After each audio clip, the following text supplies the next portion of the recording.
बिस्मिल्लाहिर्रहमानिर्रहीम, अस्सलाम वालेकुम।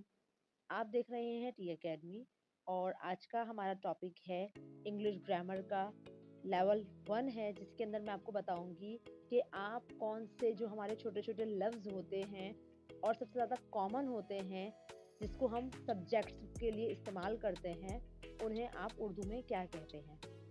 इससे पहले अगर आपने हमारा चैनल सब्सक्राइब नहीं किया तो सब्सक्राइब कर दें और बेल आइकन पर क्लिक कर दें ताकि आगे आने वाली इंफॉर्मेटिव वीडियो आप तक पहुंच सके। अब सबसे पहली बात, इंग्लिश सीखने के लिए सबसे आसान तरीका ये है कि आप बोलने की प्रैक्टिस करें। जब तक कि आप इंग्लिश को बोलना स्टार्ट नहीं करेंगे तब तक कि आपकी ज़बान में रवानगी यानी कि फ्लुएंट इंग्लिश नहीं बनेगी। उसके लिए आपको चाहे एक लफ्ज़ याद हो जाए, 2 लफ्ज़ याद हो, 3 लफ्ज़ याद हो, कुछ भी याद हो, ये आप अपनी लाइफ में शामिल करने के आप उनको ज़रूर इस्तेमाल करेंगे। एक दिन आपको मुश्किल होगी, दूसरे दिन मुश्किल होगी, तीसरे दिन मुश्किल होगी, लेकिन एक दिन आएगा कि ये लफ्ज़ जुड़ के आपस में आपके लिए एक बेहतर इंग्लिश तैयार हो जाएगी आपके लिए और आपको भी आसानी से इंग्लिश बोलना आ जाएगी।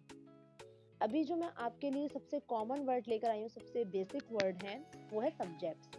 सबसे पहले हम इस बात को क्लियर करते हैं कि सब्जेक्ट्स होते क्या चीज़ है। सबसे पहले हम बात करते हैं उन बेसिक वर्ड्स की जिसकी वजह से हमारी पहचान होती है कि कौन क्या कर रहा है, जैसे कि मैं, आप, हम, वो लोग, ये लोग, जो हम इस तरह से लफ्ज़ इस्तेमाल करते हैं, इनको इंग्लिश में क्या कहते हैं। इन वर्ड्स को इंग्लिश में सबसे पहली बात है सब्जेक्ट्स कहते हैं। अब जैसे कि सबसे पहला हमारा वर्ड है आई। आई जो है उसको उर्दू में कहा जाता है मैं। यू यानी कि आप या तुम। वी हम।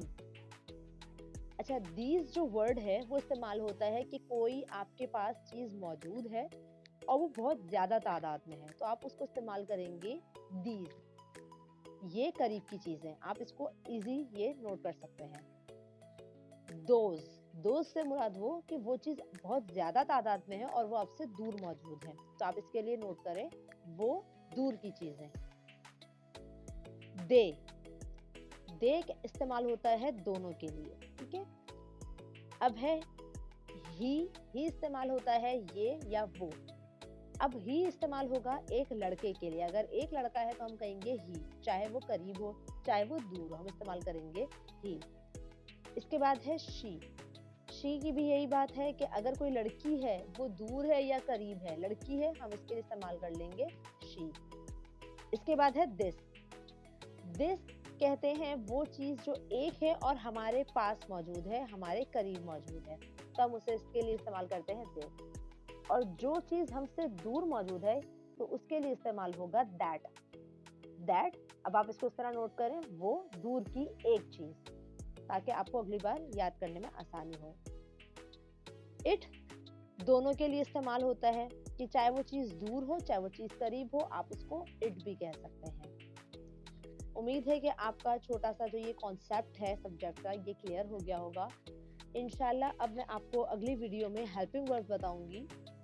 हेल्पिंग वर्ब कौन सा हेल्पिंग वर्ब किस सब्जेक्ट के साथ लगता है, आप इस वीडियो को लाजमी देखिएगा। उम्मीद है कि आपको वीडियो पसंद आई होगी। वीडियो को लाइक ज़रूर कीजिएगा, कमेंट ज़रूर कीजिएगा और अपने दोस्तों के साथ शेयर ज़रूर कीजिएगा। जज़ाकल्लाह।